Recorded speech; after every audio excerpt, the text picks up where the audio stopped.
મિત્રો આપ જોઈ રહ્યા છો વડોદરા 24 અવર્સ ન્યૂઝ। હવે જોઈએ અગત્યના સમાચાર। કલેક્ટર કચેરી દિવાળીપુરા ખાતે 70 વર્ષથી ઉપરના વરિષ્ઠ નાગરિકો માટે કેમ્પનું આયોજન કરવામાં આવ્યું। અટલ સાંસદ જનસેવા કેન્દ્ર 70 વર્ષથી ઉપરના વરિષ્ઠ નાગરિકો માટે આયુષ્યમાન વયવંદના કાર્ડ તેમજ આધાર કાર્ડ કેમ્પનું આયોજન કરવામાં આવ્યું, જેમાં મોટી સંખ્યામાં સિનિયર સિટીઝનો ઉપસ્થિત રહ્યા હતા। ત્યારે આયુષ્યમાન કાર્ડ કાઢવા માટે જરૂરી પુરાવા લાવવા પડે છે, જેમ કે આધાર કાર્ડ માટે પણ જરૂરી પુરાવા લાવવા પડે છે। દિવાળીપુરા સ્થિત કલેક્ટર કચેરી ખાતે અટલ સાંસદ જનસેવા કેન્દ્ર ખાતે તેમનું આયોજન કરવામાં આવ્યું હતું। મોટી સંખ્યામાં સિનિયર સિટીઝનને આ કેમ્પનો લાભ લીધો હતો।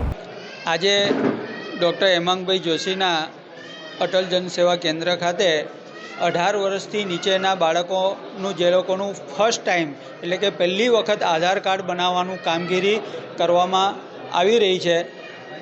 એની સાથે સાથે આયુષ્યમાન કાર્ડ 70 વર્ષથી વધારે ઉંમરના વડીલો હોય એમનું આયુષ્યમાન કાર્ડ બનાવવાનું કામગીરી ચાલે છે। 70 વર્ષથી નીચેના વ્યક્તિઓનું પણ આયુષ્યમાન કાર્ડ બનાવવાની કામગીરી ચાલે છે। એની સાથે સાથે પ્રકૃતિ પરીક્ષણનો પણ અહીંયા કને કેમ્પ આજે ગયા ગુરુવારે પણ રાખવામાં આવ્યો હતો, આજે ફરી પાછો આ ગુરુવારે પણ રાખવામાં આવ્યો છે।